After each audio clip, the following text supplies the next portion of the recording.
আসসালামু আলাইকুম রহমতুল্লাহ। চন্দ্রগ্রহণ শুরু হয়েছে 9:30 থেকে শুরু হওয়ার কথা।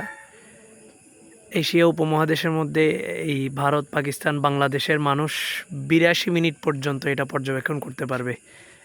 রাসূলের যুগে একবার সূর্যগ্রহণ হয়েছিল। ওই দিনই রাসূলের ছেলে ইন্তেকাল করছিল। তখন সাহাবায়ে কেরাম বলা বলি করছিলেন যে রাসূলের ছেলের ইন্তেকালের কারণেই আজকে মনে হয় সূর্যগ্রহণ। রাসূল সাহাবীদেরকে এই সমস্ত কুসংস্কার থেকে বিরত থাকতে বললেন এবং এই সমস্ত কথা বলতে নিষেধ করলেন।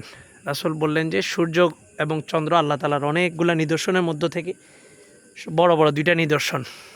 সূর্যগ্রহণ এবং চন্দ্রগ্রহণের বৈজ্ঞানিক অনেক ব্যাখ্যা আছে, তবে রাসূল এই সময়টাতে যেটা করতেন, সূর্যগ্রহণের সময় সাহাবীদেরকে নিয়ে মসজিদে নববীতে চলে যেতেন এবং জামাতের সাথে নামাজ আদায় করতেন, আর চন্দ্রগ্রহণে একাকী নামাজ পড়তেন।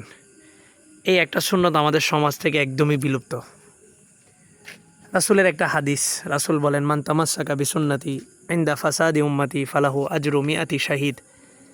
যে ব্যক্তি ফিতনা ফাসাদের যুগে একটা সুন্নতকে জিন্দা করবে, এমন একটা সুন্নত যেটা সমাজের অধিকাংশ মানুষই আদায় করে না, আল্লাহ রসুল বলেন তাকে আল্লাহ তাআলা 100 শহীদের মর্যাদা দান করবেন। এই জন্য যে যতটুকু পারি চন্দ্রগ্রহণ শুরু, এগুলো একটা কক্ষপথে তাদের চলাচল, কক্ষপথের এদিক সেদিক আল্লাহ তাআলার যদি সিদ্ধান্ত থাকবে, চূড়ান্ত সিদ্ধান্ত, মহাপ্রলয়, সেদিন এই কক্ষপথের সমস্ত নক্ষত্রগুলোকে একত্রিত করে সব ধ্বংস করে দিবেন।